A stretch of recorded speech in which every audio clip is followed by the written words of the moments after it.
मैं स्पष्ट कहना चाहूंगा कि जितने लोग कल राहुल गांधी जी के पीछे थे उतने लोग तो हमारे युवा मोर्चा के अध्यक्ष के रूप में हमारे पीछे कार्यक्रम में रहते हैं। उनसे ज्यादा लोग जिंदाबाद भारत माता की जय करने के लिए रहते हैं। अरे इससे ज्यादा भीड़ तो कन्हैया कुमार जी यात्रा निकाले हैं तो सभी जगह कन्हैया कुमार के सभा में लोग जुटे हैं। मतलब कन्हैया कुमार राहुल गांधी से बड़े नेता उभर रहे हैं। निश्चित है, कन्हैया कुमार जी एक आम परिवार से निकला हुआ व्यक्ति है, लेकिन उसका मानसिकता देश टुकड़े वाला मानसिकता है, इसीलिए उसे बिहार और देश के लोग पसंद नहीं कर रहे हैं। आपको अगर युवा संवाद करना था तो दरभंगा में बड़े बड़े हॉल है, उसे बुक करते। लेकिन 1500 छात्र आपको सुनने आएंगे? नहीं आएंगे। राहुल गांधी को सुनने जाएगा कौन? अरे राष्ट्रीय पप्पू है वो मजाक बने हुए हैं पूरे देश के लिए। देश का सबसे पुराना राजनीतिक दल, जिनके परिवार से प्रधानमंत्री रहे हैं और जो अभी देश के लोकसभा के नेता प्रतिपक्ष हैं, वो कल जिस प्रकार उस मंच से आदरणीय प्रधानमंत्री जी के साथ तूत तराम की भाषा का उपयोग किए हैं, वो निंदनीय है। नमस्कार आप सभी का, मैं सुधानंदन झा स्वागत करता हूं वैदेही विचार के डिजिटल प्लेटफॉर्म पर। कल दरभंगा में राहुल गांधी आते हैं और अपनी कार्यक्रम को लेकर पूरे देश में वो छा जाते हैं। कार्यक्रम उनका दो जगह पे तय होता है, जहां पर पहले प्रशासन की अनुमति नहीं मिलती है, दूसरे जगह पर अनुमति मिलती है। मगर राहुल गांधी जब आते हैं तो जो जगह तय होता है वहां पर न पहुंचते हुए, जहां पर प्रशासन की अनुमति न मिलती है, वापस वहीं पर पहुंचते हैं। बहुत सारी हंगामाएं हुई, कार्यकर्ताओं में आक्रोश है, पक्ष और विपक्ष पर एक दूसरे पर आरोप प्रत्यारोप के दौर चल रहे हैं। हालांकि अभी तक भाजपा के कई ऐसे बड़े चेहरे के बयान नहीं आए हैं, मगर फिर भी हम आज पहुंचे हैं। हमारे साथ भाजपा के कार्यकर्ता बालेंदु झा जी हैं। वो काफ़ी मीडिया में यह सक्रिय रहे हैं और काफ़ी सारी बयानों के ऊपर इनका वायरल स्टेटमेंट हम लोगों ने देखा है। आज इन्हीं चर्चाओं को लेकर कि क्या वो कार्यक्रम था, कहाँ तय होना था, क्या कमियां रही और किस चीज़ के ऊपर जो विपक्ष आप लोगों को आरोप लगाते हैं वो चर्चा करते हैं। सबसे पहले आपका बहुत बहुत स्वागत। बहुत बहुत धन्यवाद और आपके सभी व्यूअर्स को मेरा प्रणाम। जय जय सिया राम। कल राहुल गांधी जी यहाँ पर आते हैं, जो घटनाएं हम लोगों के सामने आती है तो उस पर विपक्ष के तरफ से एक आरोप लगाया जाता है कि भाजपा वाले डर गए राहुल गांधी के आने से, इसीलिए प्रशासन की अनुमति नहीं दी गई। तो मतलब आपका इस पर क्या कहना है? सबसे पहले बात तो मैं ये कहना चाहूंगा कि जो भी व्यक्ति ये बोल रहे हैं कि भाजपा वाले राहुल गांधी से डर गए, हमको लगता है कि उन सबों को आयुष्मान कार्ड के योजना के अंतर्गत पहले इलाज करा लेना चाहिए, क्योंकि राहुल गांधी जैसे व्यक्तियों की वजह से मैं ये कहने में कोई हमको थोड़ा भी डर नहीं है कि भाजपा और ज्यादा मजबूत हो रही है। वो जितना प्रचार में, जिस चुनाव में जाते हैं, जहाँ जाते हैं, भाजपा वहाँ और ज्यादा मतों से जीतती है। और दरभंगा में वो कल आए हैं ना, तो पिछली बार तो कांग्रेस का क्या दुर्दशा हुआ था दरभंगा में पता है, अगली बार इससे भी ज्यादा दुर्दशा होना तय है। कांग्रेस के पास बिहार में, खासकर दरभंगा, वैसे में तो कोई देश में ही अब कांग्रेस का अस्तित्व नहीं रह गया है। सबसे पुरानी पार्टी 3 अंकों में नहीं पहुंच पाती है, इतना झूठ भ्रम फैलाने के बाद भी। और संविधान को हाथ में लेके घूमते हैं राहुल गांधी और संविधान को खुलेआम धज्जी उड़ाए। कल प्रशासन ने रोकने का उनको कोशिश किया, धक्का मुक्की करके वो उस स्थल पर गए जहां उनको आदेश नहीं था। भीमराव अंबेडकर जी का चित्र लेके वो वहां पर फोटो खिंचा रहे हैं छात्रों के बीच में। और मतलब मुझे तो कहने में शर्म आ रही है ये बात कि जिनके नाना नेहरू जी ने भीमराव अंबेडकर को के छवि को खराब करने का हर संभव प्रयास किया, अपने भारत रत्न ले लिया, उनको भारत रत्न देने में इतना विलंब हुआ, जिनके विरोध में उन्होंने लोकसभा चुनाव 1952 में खुद प्रचार किया था कि अंबेडकर जी लोकसभा नहीं जा पाए। अंबेडकर जी के कांग्रेस धुर विरोधी रही है सदैव से, और उस अंबेडकर जी की फोटो को लेकर वो राजनीति कर रहे हैं, वो संविधान को लेकर राजनीति कर रहे हैं। और देश का हाल क्या हुआ तो देखा। मैं दरभंगा पर फोकस करना चाहता हूं। अंबेडकर छात्रावास में उनका पहला कार्यक्रम तय होना था और फिर वहां पर प्रशासन ने अनुमति नहीं दी, तो दूसरा जगह टाउन हॉल जो नगर निगम के नियर में आती है वहां पर तय हुआ। मगर फिर भी राहुल गांधी वहां पर पहुंचते हैं, तो इस पर क्या कहना है? वो क्यों पहुंचते हैं वहां पर? पहले तो अंबेडकर छात्रावास का उपयोग राजनीतिक प्लेटफॉर्म के लिए करना ये संकीर्ण सोच को दिखाता है। धर्म के आधार पर जिन्होंने देश को बांट दिया, धर्म के आधार पर जिन्होंने चारों बगल के बॉर्डर इलाके में घुसपैठियों को घुसाने का कार्य किया, धर्म के आधार पर जिनकी पार्टी चलती है, वो अब धर्म से हटकर जब देख रहे हैं कि भारत के बहुसंख्यक समाज के लोग अब एकजुट हो रहे हैं, तो अब वो जाति जाति करके छाती पीट रहे हैं।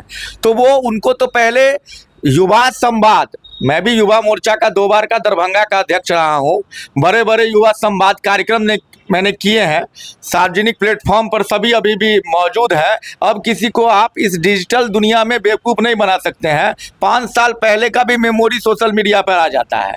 तेजस्वी सूर्या जी कोरोना के काल में आए थे युवा संवाद करने, हजारों युवाओं के बीच युवा संवाद का कार्यक्रम मैंने कोरोना टाइम में तेजस्वी सूर्या जी का कराने का काम किया था।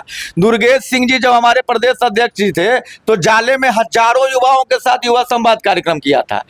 और यहाँ देश में लोकसभा के प्रतिपक्ष के नेता आते हैं और 1000 की क्षमता है नगर भवन। नगर भवन को बुक कौन कराया? कांग्रेस वालों ने कराया, हमने कराया? नहीं, कांग्रेस वालों ने नगर भवन बुक क्यों कराया था? खाली कुर्सी के लिए और अंबेडकर छात्रावास में जाने का उनको इस मीडिया स्टंट करना था। क्यों? क्योंकि नगर भवन कांग्रेस के औकात की बाहर की चीज है। आज जो दरभंगा कांग्रेस की हाल है, बिहार कांग्रेस की हाल है, दरभंगा कांग्रेस के पास मतलब आप कहते हैं कि मतलब भीड़ था ही नहीं, इसी वजह से वो वहां नहीं गए। मैं स्पष्ट कहना चाहूंगा कि जितने लोग कल राहुल गांधी जी के पीछे थे, उतने लोग तो हमारे युवा मोर्चा के अध्यक्ष के रूप में हमारे पीछे कार्यक्रम में रहते हैं। उनसे ज्यादा के भीड़ की संख्या तो हमारे कार्यक्रम में जुट जाते हैं, जितना कल कांग्रेस वाले राहुल गांधी के कार्यक्रम में जुटा पाए। मैं अपने माननीय विधायक और सांसद और मंत्री की बात नहीं कर रहा हूं। मेरे कार्यक्रम में भी राहुल गांधी जी से ज्यादा भीड़ रहती है, उनसे ज्यादा लोग जिंदाबाद भारत माता की जय करने के लिए रहते हैं। और वो जिस रैंप पर जैसे लोग जाते हैं, वैसे रैंप पर वो कल गए हैं। और चलिए आप गए, विवाद क्रिएट किए, पर वहां जाके आपने क्या बोला है? आप अगर युवा संवाद करने गए, विवाद के बाद भी छात्रों के बीच में गए, और छात्रों के बीच में आप इसलिए क्यों गए? क्योंकि आप छात्र आपके बीच में नहीं आते हैं। आपको अगर युवा संवाद करना था तो दरभंगा में बड़े बड़े हॉल है, उसे बुक करते। लेकिन 1500 छात्र आपको सुनने आएंगे? नहीं आएंगे। राहुल गांधी को सुनने जाएगा कौन? अरे राष्ट्रीय पप्पू है वो मजाक बने हुए हैं पूरे देश के लिए। और राष्ट्रवादी छवि के जो भी व्यक्ति हैं वो उन्हें सुनने जा नहीं सकते हैं। इसीलिए उन्हें पता था कि किसी हॉल में मुझे सुनने के लिए युवा नहीं आएंगे, इसीलिए ऐसे जगह जाओ जहां पहले से युवा ऑलरेडी रहे। तो उन्होंने चयन किया अंबेडकर छात्रावास, जो पठन पाठन का जगह है, वो राजनीति की जगह नहीं है। दरभंगा प्रशासन ने भी कहा है कि जो उसका गाइडलाइन है समाज कल्याण विभाग के द्वारा, इसमें ऐसा कहीं नहीं लिखा गया है कि राजनीतिक दल का कोई भी राजनीतिक दल उसमें कार्यक्रम के, इसी वजह से हमने वहां पर अनुमति नहीं दी। मगर वो लोग बार बार कह रहे थे कि नहीं, हमारी तैयारी हो चुकी है, सड़क भी बनना कुछ शुरू हो गया था, तब आनन फानन में वहाँ दिया गया। तो मतलब 2 गुट में नजर आ रहा था कि कुछ कार्यकर्ता वहाँ जाकर बुक कर लिए और कुछ कार्यकर्ता वहां जाकर व्यवस्था कर लिए। देखिए, कांग्रेस 2 गुट में नहीं, कई गुटों में बटी हुई है, पूरे देश में बटी हुई है। दरभंगा का तो क्या बात, यहाँ के जो जिला अध्यक्ष हैं उनके ऊपर लगातार आरोप प्रत्यारोप लगातार समय से चलता है। अपने ही लोग कांग्रेस को बदनाम करने में हमेशा लगे रहते हैं। कल भी आप देखिएगा तो बैनर किसने लगाया था शहर में? जहाँ 2-4 को बैनर लगाया है तो वो किसने लगाया है? कार्यक्रम कहाँ हुआ है? नगर भवन किसने बुक किया? ये अलग अलग सभी गुट के लोगों ने किया है और सब कांग्रेसियों ने ही किया है। एक पप्पू यादव का भी गुट सक्रिय था, कह सकते हैं इसको। जो पप्पू यादव के जो जाप वाले इस्पात पार्टी में चले गए हैं, तो वो अब जो है सो उसमें अपना सक्रियता दिखाते हैं। तो नगर भवन बुक किसने कराया? हमने? बालेंदु झा या भाजपा वालों ने जाके नगर भवन राहुल गांधी जी के लिए बुक कराया था? कुर्सी नहीं भर पाया। 1000 कम से कम लोग चाहिए नगर भवन में भरने के लिए, उनके पास 100-200 लोग भी बीच में नहीं थे, तो उनको राष्ट्रीय स्तर पर बदनामी होती। इसलिए वो अपना राष्ट्रीय स्तर पर मीडिया स्टंट करने के लिए इन्होंने अंबेडकर छात्रावास में धक्का मुक्की करके प्रशासन के साथ वहां गए। और गए तो गए, जाने के बाद क्या बोला है वो देखिए। नरेंद्र मोदी जी, मुझे शर्म आ रही है ये बात कहने में कि देश का सबसे पुराना राजनीतिक दल, जिनके परिवार से प्रधानमंत्री रहे हैं और जो भी देश के लोकसभा के नेता प्रतिपक्ष हैं, वो कल जिस प्रकार उस मंच से आदरणीय प्रधानमंत्री जी के साथ तू तराम की भाषा का उपयोग किए हैं, वो निंदनीय है। मैं इतना ही कहना चाहूंगा कि छी है मुझे इस मानसिकता पर। मानसिक रूप से नशा करते करते राहुल गांधी गड़बड़ा गए हैं, इसीलिए वो इस प्रकार की भाषा नरेंद्र मोदी जी के लिए यूज किए हैं कि तुम तराक की भाषा। और फिर आगे हमने पहले ही वीडियो लॉन्च किया था, उसमें मैंने बताया था कि वो जाति जाति करेंगे। आगे क्या किए? छात्रों के बीच में आप शिक्षा की बात करते, छात्रों के बीच में आप छात्रों की बात करते, और आप आ गए जाति जनगणना पर कि हमने तुम मोदी जी का कहा कि तुम्हें जाति जनगणना लागू करना पड़ेगा। ये नेता प्रतिपक्ष प्रधानमंत्री के लिए आवाज उठाएगा, ये शब्द में बात करेगा? मुझे ये कहने में कोई अतिशयोक्ति नहीं है कि राहुल गांधी हाई लेवल के नशेड़ी हैं। वो नशा से मानसिक स्थिति उनकी गड़बड़ा गई है, इसीलिए बीच बीच में इस प्रकार का पागलपन वो करते रहते हैं, और उसी वजह से उन्हें मीडिया में कवरेज भी मिलती है। अरे इससे ज़्यादा भीड़ तो कन्हैया कुमार जी यात्रा निकाले हैं, तो सभी जगह कन्हैया कुमार के सभा में लोग जुटे हैं। कन्हैया कुमार राहुल गांधी से बड़े नेता उभर रहे हैं। निश्चित है, कन्हैया कुमार जी एक आम परिवार से निकला हुआ व्यक्ति है, लेकिन उसका मानसिकता देश टुकड़े वाला मानसिकता है, इसीलिए उसे बिहार और देश के लोग पसंद नहीं कर रहे हैं। लेकिन कम से कम इतना तो है कि राहुल गांधी जी आज इतना बड़े परिवार के व्यक्ति होने के बाद भी माथा गड़बड़ाल है, 2 लाइन ठीक से बोल नहीं पाते हैं, विषय परक बात को रख नहीं पाते हैं, लोकसभा में भी देख के कुछ बोल नहीं पाते हैं, लोकसभा में सो जाते हैं, कब क्या बोल देते हैं उनको पता नहीं चलता है। लेकिन कन्हैया कुमार जी एक जो राजनीति का परिपक्वता होना चाहिए उनसे ज्यादा बेहतर तो निश्चित है। तो कन्हैया कुमार जी भी दरभंगा आए थे ना, कहाँ कोई विवाद हुआ? बिहार में विभिन्न जगह बिहार सरकार ना है, कहाँ कोई कैंसिल हुआ? राहुल गांधी जी आरोप क्यों लगा रहे हैं? मैं स्पष्ट रूप से यह कहना चाहूंगा कि राहुल गांधी जी मानसिक दिवालियापन के कांग्रेस के साथ वो नीति और नेतृत्व तो खत्म हो गया है। दरभंगा की हम बात करते हैं तो दरभंगा में पिछली बार कौन प्रत्याशी थे? कार्यकर्ता था कोई प्रत्याशी? बेनीपुर में मिथिलेश चौधरी जी कांग्रेस के कब से प्रत्याशी कांग्रेस पर कार्यकर्ता हो गए थे? आई अलीगढ़ यूनिवर्सिटी का देश टुकड़े गैंग का जो उठा के लाए थे, ये उस्मानी जाले में जो लड़े थे, वो कब का दरभंगा आया कार्यकर्ता थे? कांग्रेस कार्यकर्ता शब्द कांग्रेस के साथ है ही नहीं। जहां से जो मिलेगा, धर्म विशेष का राजनीति सुटेबल जहां होगा वहां पर उसे वो लड़ाएंगे।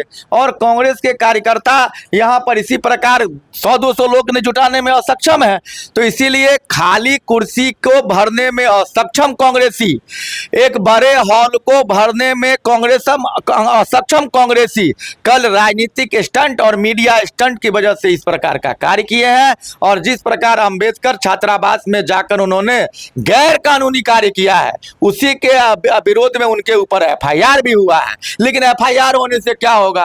कोई ऐसा धारा नहीं है जो इनके ऊपर नहीं लगा हुआ है, माँ के ऊपर नहीं लगा हुआ है, भ्रष्टाचार का, चोरी का, और माफी मांगने में तो विश्व प्रसिद्ध हो गए हैं। अभी हाल ही में इन्होंने फिर माफी मांगी है, और कोर्ट से इनको मोदी जी को ओबीसी को जो चोर कहा था, इनको कोर्ट से फटकार लगा है। तो कोर्ट से बार बार जिनको हाई कोर्ट डांट रही है, माफी मांगना पड़ता है बार बार, इनको केस मुकदमा से क्या मतलब है? ये हाई लेवल नशेड़ी है, जब मन जो बोल देते हैं कर देते हैं। मीडिया स्टंट के लिए काम किए हैं। उनके पक्ष में जो बात ये बात बोल रहे हैं कि प्रशासन ने इजाजत नहीं दी, तो मेरा बस इतना ही सवाल है कांग्रेसियों से कि नगर भवन की इजाजत भाजपा और बालेंदु झा ने नहीं लिया था, किसी कांग्रेसी वालों ने लिया था, वो क्यों लिया था? और अगर वहां लिया था तो वहां कार्यक्रम क्यों नहीं किया?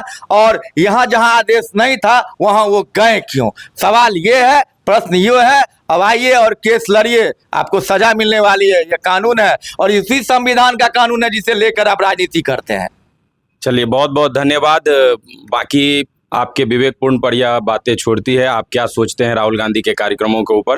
हालांकि जिला प्रशासन की तरफ से प्राथमिकी दर्ज की गई है, उनके ऊपर केस भी अब कोर्ट के सामने यह मामला गया है कि उन पर क्या कार्रवाई करती है। बाकी इस चैनल परिवार से जुड़ने के लिए आप सब्सक्राइब करें, फेसबुक पर देख रहे हैं तो पेज को फॉलो करें। बहुत बहुत धन्यवाद।